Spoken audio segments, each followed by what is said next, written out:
really want something and keep doing the total opposite, it's nobody else's fault.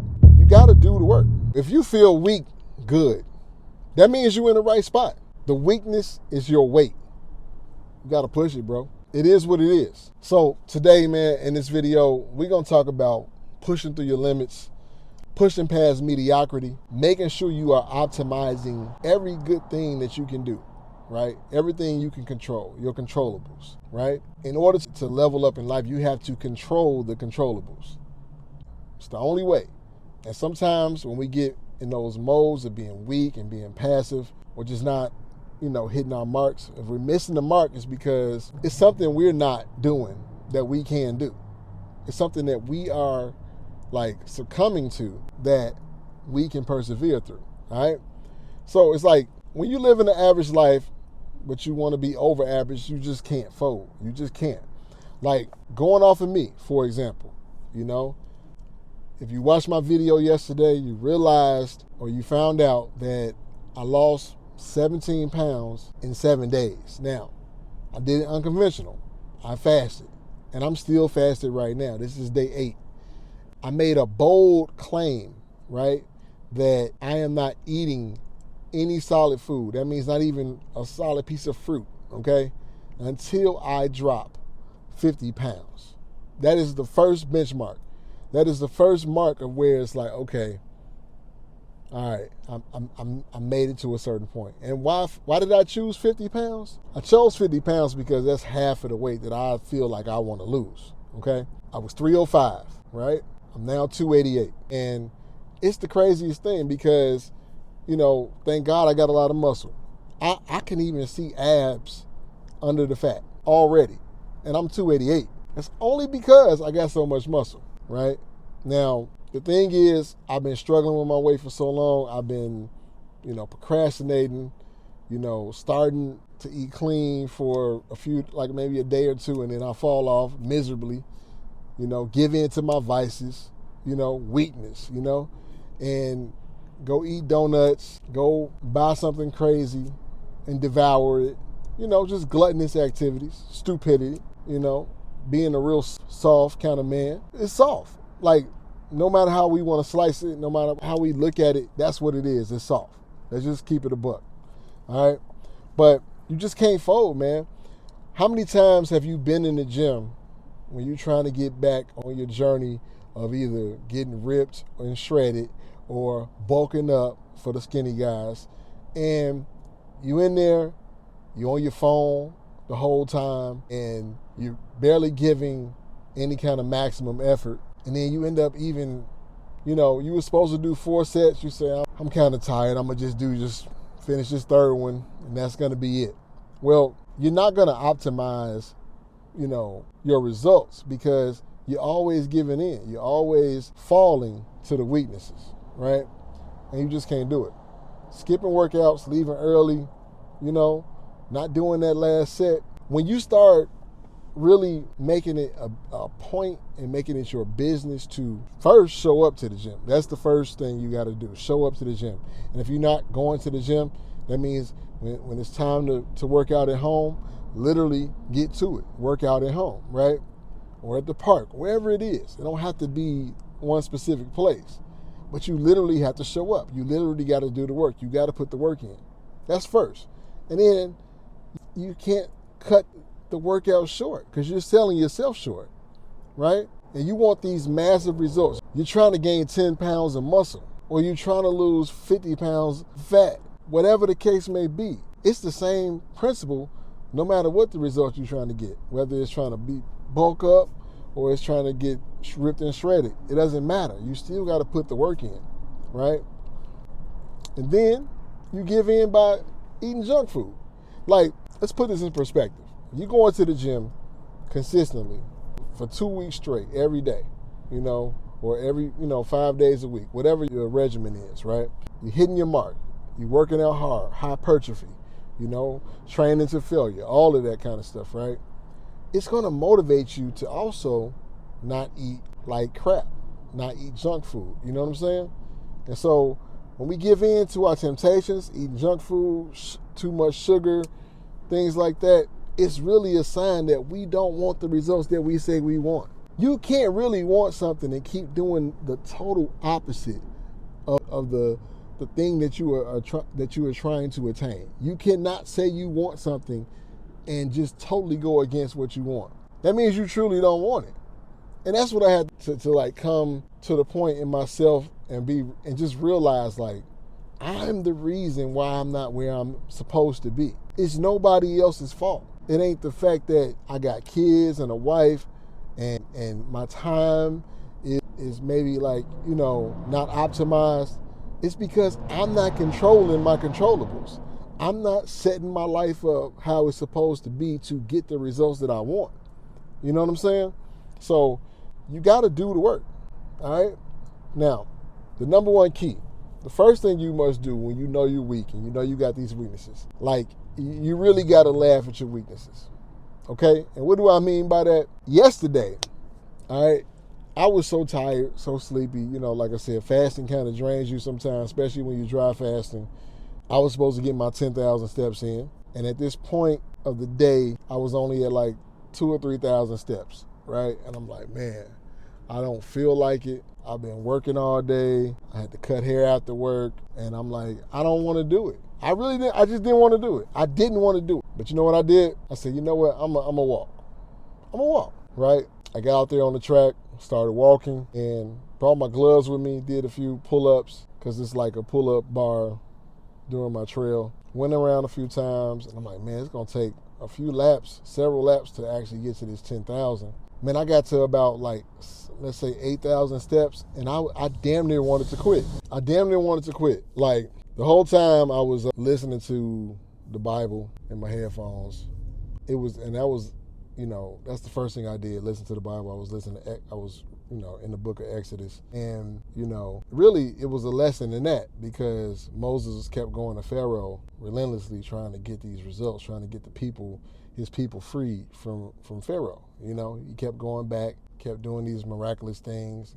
Pharaoh would deny it. He had to go back to God. God said, go back again, do the same. So that showed me consistency, right? Persistence. And so that was like what I was going through on that track. I'm like, man, if I give up now, I'm not going to hit my mark. And I'd be a fraud again, right? And so you got to not want to be a fraud so much that you just do what you got to do. The worst thing you can do is lie to yourself. I mean, the worst thing you can do is lie to God first, right? But when you lie to God, you lying to yourself, period. So, like, I just had to start thinking, like, okay, I got to get to my goal. So I pushed through. I literally laughed. That's what made me come up with this. Like, you got to laugh at your weakness. Like, I'm being weak. Like, man, I'm tripping. I'm really tripping. It's just walking. And you got the time. So do another lap or two. If that's what it takes, do another lap or two. And I did. And I finished. And I'm going to show it on the screen right here. You can see wherever I put it, I hit my mark, And that is a win.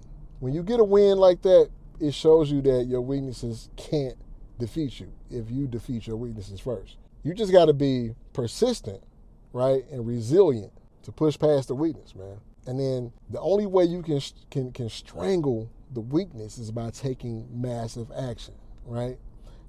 Sometimes you got to do more to actually go against the laziness that's plaguing you, right? You got to put more obstacles in the way of failure, right? And we all going to fail at something. And you do need to fail fast. But I'm talking about the failures that don't have to happen. Like, not going to the gym is a failure on your behalf, right? And you can control that, right? 24 hours in a day. If it causes you to have to get up a little earlier, you got to get up a little earlier, bro. Period. If it causes you to have to stay up a little later, get the workout in. Period. And let's move on to number two. Number two, you got to have a strong why. Dude, losing 100 pounds is not a minimum, goal. It's not a miniature goal. It's a monstrous goal, especially to do it in a short period of time that I'm trying to do it in. Like, my birthday is July 18th. I'm trying to be 100 pounds down by then. And I'm going to get there, And even if I don't make it, I don't even want to say that. I'm going to do everything I can to make it, right? And it's going to be hard. But I'm already on the right track, bro. Like, I'm literally, 7 days is the longest I ever fasted. So yesterday was the second time I ever did a full 7 days straight of fasting, of not eating nothing at all, right? Full 7 days. So I'm already on my 8th day, so I've already beat that. See, that's another win. And I got to calculate that in my mind and just remind myself, like, bro, you already won. You already beat the 7-day plateau, right? So then I got other people to look at. Like my homie Aubrey did a 14-day fast of no eating. So if he can do it, it's like I can do it too. Look, Jesus did 40 days. Moses did 40 days. If they can do it, I can do something close to that, right? I can do a 40-day fast. If that's what it takes, I'm going to do it. Your strong why, man, when you have a purpose, when you're a man of purpose, when you're a man of intent, those are the things that will push you past your plateaus, push you to the next level, right? Your purpose, your why, your reason. You got to have a strong reason. If your reason is only to get girls, you know what I'm saying? If your reason is only to look a little better, you know what I'm saying? No, like my reasons are strong. Like I literally want to lose 100 pounds first and foremost. I am really trying to raise and elevate my finances, 10x my finances, start my coaching business, restart my brand, my clothing brand, So there's a lot of reasons I'm doing the things I'm doing. And then also the other part of my fasting, I'm really trying to get my spirit life all the way in order. These are strong whys for me, strong whys. And ultimately, and then I told myself, my mom's birthday was April 22nd. I told myself in a year, I would like to be in a position to retire my mom by her next birthday, by the time she turns 70. My mom just turned 69. She'll be 70 next year, April 21st. And I want to have her retired, or at least closest I can to having her retired. And that's going to be hard, right?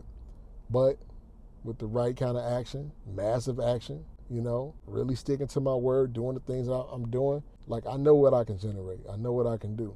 Like I got skills. But when you got skills and nothing to back it up, no action to back it up, then you really got nothing.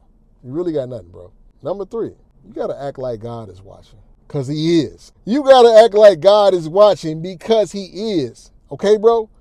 It's the facts. God is watching you. God gave you something. He gave all of us something different and something unique and a plan and a purpose. And when we don't do it, when we don't act upon it, how can he bless you? How can he bless you the way you want him to bless you? How? Just tell me. Because it don't work like that, bro. If you don't put in the actual work and do what you got to do actually, then, you know what I'm saying? You're not going to be pleasing God. You got to act like your kids is watching you. For people with kids like me, I got 3 kids. My son is 18, okay? My oldest daughter is 14, and my other daughter is 10, okay? And you know how many times I told them I'm about to lose weight? And they'll see me starting to lose weight. Like, yeah, Dad, you looking better. You lost some weight, But then I stop, and then I regain the weight.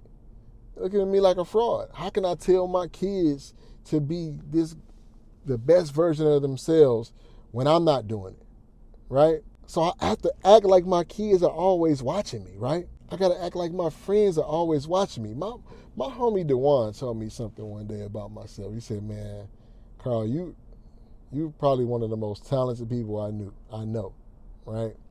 But you don't follow through with nothing. And dude, that was like a gut punch, honestly.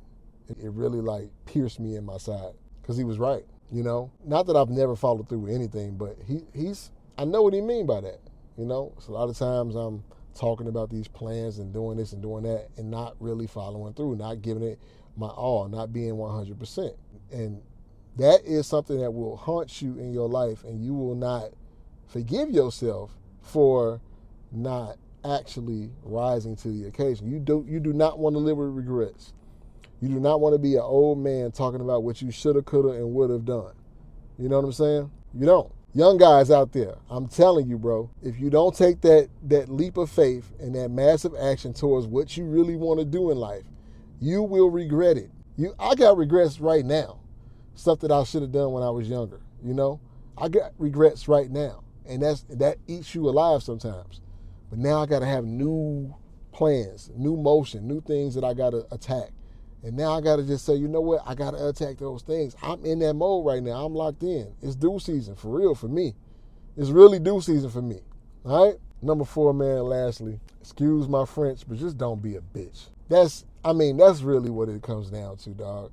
When you rather go eat ice cream, you know what I'm saying, than go lift some weights, eat ice cream rather than read that book, eat donuts and fried chicken and all that kind of stuff rather than get your body in order. And now you looking stupid, you looking fat, you got man boobs, you know what I'm saying? You being a bitch, right? When you rather lay up with your girl when you know you're supposed to get up at 5, but you laying up to 6:30 and you miss the gym because you laying up with this girl because you love her so much and she wants your attention and you give in to the attention that she wants. You being a bitch. Sorry. Yeah. I'm just keeping a buck, And I've done that a lot of times, Sometimes I'm in the mode where I'm just on it and I get off it. No, but you can't have real results if you don't stay consistent with that energy. You got to be consistent with that energy, man. It is what it is, But that's the video, y'all. Like, comment, subscribe. It's due season. We locked in. It's your boy, Carl Anthony. Peace.